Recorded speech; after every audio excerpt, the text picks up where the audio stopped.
Okay, we're going to talk about the original thoughts and designs that I had that I wanted incorporated in a pack, and that's the Alaskan. This is a big pack that fits on anybody. Starts at 3,000 cubic inches and will expand to 4,000 cubic inches. It has all the features we started with in the instructional part of the very beginning, the introductional part, not the instructional part. Check that out if you didn't. If you went straight to the Alaskan, go back and check out the standard features on all packs in the very first introduction. Correct. Right. So, what we want to do is we want to go through this Alaskan so you know how to use it, and hopefully, if you've bought one, congratulations on the purchase of your new pack. If you're just checking them out, check them all out. Check all four out and see which one you like the best. You may find out that you want more than one, so that'd be good. On the Alaskan, what we tried to do is we tried to build a pack that would fit Jim. Jim had come to us and said, hey, I need something that's bigger. We need it to be able to work and do these kind of things. We need to have the expansion chamber for the meat. Well, I want it in up against my back. I want some extra pockets on the outside, but I want to keep it narrower so that it's not hanging out on the side of me as I'm going through the trees. I want to keep it as flat and tight as I can to my back, but I don't want to walk back to the truck to get my aluminum frame. I want to carry a hunk of meat out with me after I've been successful. So as we put this thing together, one of the things that he kept saying is I need it to fit my body. I need it to be big enough to fit me. And so that's one of the things I thought, well, there's a lot of people that we want to be able to fit, and that's part of the reason we came up with the adjustable torso length, because I want to be able to use this pack too. Yes. It's not something I'm going to carry all the time because it's just too big for my size of frame. But I could carry this pack if I was just merely going in to get some meat. So on the outside of this pack, there's a bow pocket down here on the bottom. There's a rifle pocket over here on the right-hand side and on the left-hand side. I'm going to pull those out and show you those. There's a spotting scope pocket straight up here on the top. I use this. I don't use a spotting scope very often. When I do, I use this for my spotting scope. The rest of the time I use this for my food. I don't even know what's in there. I throw my granola bars, my candy bars and stuff in this pocket, and then it's like a surprise. I stick my hand down there, I grab something and drag it out, and surprise, I have whatever I'm eating for that moment. But I don't have to open my pack up. That's the beauty of the spotting scope pocket. The next pocket on the top, that's just a small pocket, is a little orange pullout. We've designed this orange pullout to give you some hunter orange in case you're going through the brush with a set of horns on you. It's not so important with the meat as it is if you're going through with a big hunk of horn. I mean, if you've got a bunch of horns on you and people get all frothed up thinking about what they're going to get, they may not be able to tell those are right side up or upside down. And so this little piece of orange could save your life. So if you're packing horns, please use that. That's a good safety precaution. It's built into the pack. If you need it, it's there. So on the outside of the pack, this is a strap that's going to come all the way around the pack that's going to hold the bow flat to the pack. When you open up the bow pocket, there's going to be a nice little pocket like that the bow is going to set straight into, just like that. If you're right-handed, the quiver is going to be on the outside and the bow is going to be up and down just like it would be if you were shooting it. If you're left-handed, not a big deal. Flip the bow around, the quiver will still be out, but your bow is going to be in there upside down.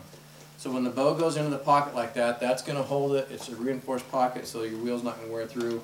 This is going to come around. You're going to pull your straps and you're going to pull it down tight. There's plenty here, so if the pack's full, you can still carry your bow. Carrying your bow in, carrying it out, it works really well. You don't have to use these other straps. You can just use the one top strap.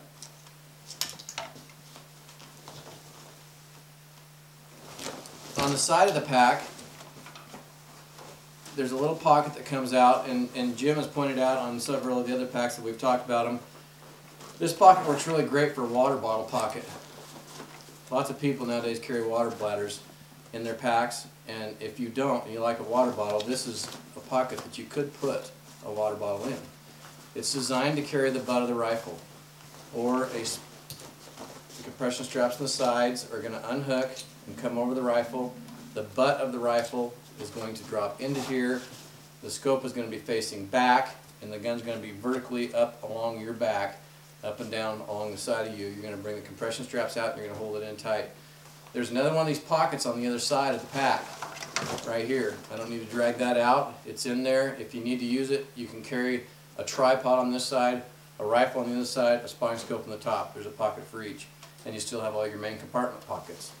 All the zipper pulls I talked about, they're string pulls, they're quiet, they don't rattle. If one of these little plastic tabs comes off, tighten a knot. Not a big deal. Reinforcing the bottom of the pack with the Cordura, compression straps in the bottom to pull it up tight. You can pull the pack in so all the weight doesn't slide to the bottom. You can take it and you can pull it out. You can put a coat underneath it. You can put a sleep mat underneath it. This pack is big enough you can carry a sleeping bag on the inside. You're not going to carry a 12-pound big brown canvas bag, but you can carry a nice, you know, one of the Thermaloft or a mummy bag or something like that and still have enough to go on an overnight camp out with this pack and bivvy out on the hillside. This outer pocket up here on the face of the pack where it says Alaskan has got a bunch of stuff out here where you can hook additional stuff. These nylon pieces of webbing like this that are bar tacked down, you can actually buy accessories. We don't have them, but there's a lot of people that make accessories that hook right on here. They have little clips now that hook right into these pieces of webbing. There's extra slide buckles here with some extra straps, so if you're carrying something up the back, a set of horns or something like that, you can use that to suck them down nice and tight. This pocket on the outside works really good for the stuff you want to get at. And a lot of people will use ditty bags and small bags, different colored bags. Green bag means all your fire starters, red bags is whatever. And you just put those bags in here. My flashlight, first aid kit is always right there. Right there where you can get at it. Yep. So that outside pocket's real handy. You don't have to get into the main section in the pack.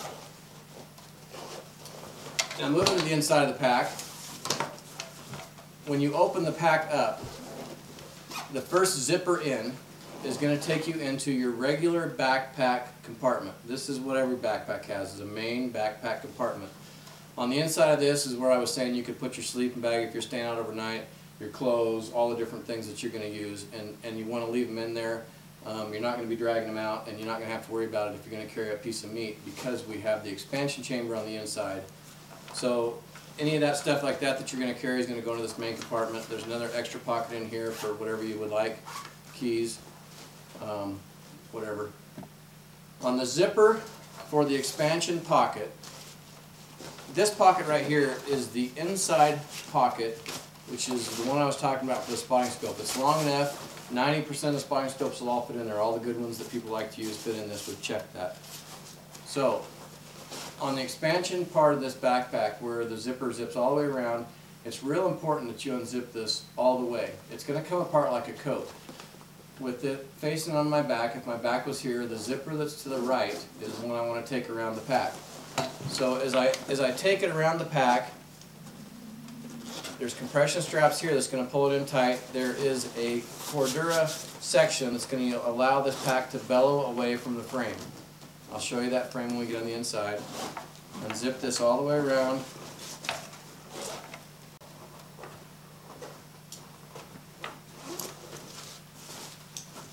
When you get to the top, pull it clear down just like a coat and pull it out. Just like that. Now the zipper's going to stay over here. And what we've done is we've opened up an entire meat chamber to be able to carry whatever we've been hunting, if we've been successful, back out in that first trip out. And you can put all the meat that you can carry in there. If you look on our website, there's people carrying ridiculous amounts of weight. 110, 115. In the brochure, there's a guy carrying an entire boned out caribou with the cape and the head rolled up, stuffed down the top of it. We get testimonials back all the time of the amount of weight people are carrying these packs. That blows my mind, and we're not blowing stitches. The packs are staying together. That was important to me because, you know, one of my favorite things to do is to hunt elk. Yep. And there's a lot of meat on an elk when two people start carrying them out. Oh yeah. And I wanted a pack that was functional, quiet, that I could shoot out of and hunt in all day and use it for a workhorse when it was down on the ground. And we scored. I mean, this is a big hit. This pack has really changed the way people have been hunting the last 3 years. This has been a growing every year. This pack is one of the #1 sellers. Last year was a phenomenal year for it. This year we've come out with the Canadian, so there's been a little bit of crossover where the smaller guys like me are buying the Canadian, the bigger guys are still buying the Alaskan. So. In what, 2004 when we actually introduced all of this, the Alaskan and the Western elk, and at the ATA show it was picked as dealer's choice, as the top dealer's choice in the top 10 that year, and also at the ATA show itself it was in the top 12 of one of the most innovative products to the show. That's right. Which made me pretty proud, and I know Jay too. Absolutely, and people said it would never work. Well, I have news for you, it works well, and we've proven that now. And our return rate, Jim, I don't know if you know this, but it's less than 1/2 of 1%. And typically, I got one back the other day, and on returns, please, if you have an issue or a problem, please call us direct at Blacks Creek. Don't take it to the retailer. We want to take care of you, and when it gets to the retailer, it may or may not get fouled up somewhere in that system. So if you just call us or email us, we'll get you an RA, and we'll get either fixed or repaired your pack. Your pack has a lifetime warranty on it. If your dog eats it, I'm not going to replace it. It's not my fault. Your dog likes to eat material. Okay? If you cut this string with your pocket knife, call me. I will send you a new piece of string. That's the way it works. But don't expect to get a new backpack because you cut the string or because your dog ate it. You know, in all fairness, I'm not going to charge everybody else in the world for your negligence. You mean if I can't stick a grandkid in here and pull him around on my four-wheeler? It'll carry you, Jim. I actually had thought about cutting leg holes in this and have you carry me around this video. You know, I think that would be kind of fun. But, folks, I'm telling you right now, there's a lot of years of experience that have been brought together in this whole deal. Jim and I have worked hard and hunted together for the last 5-6 years together, doing various things, and we've laughed about it, and we've had a good time doing it and building this product, and it's going to work for you, and we're going to back that up with a guarantee.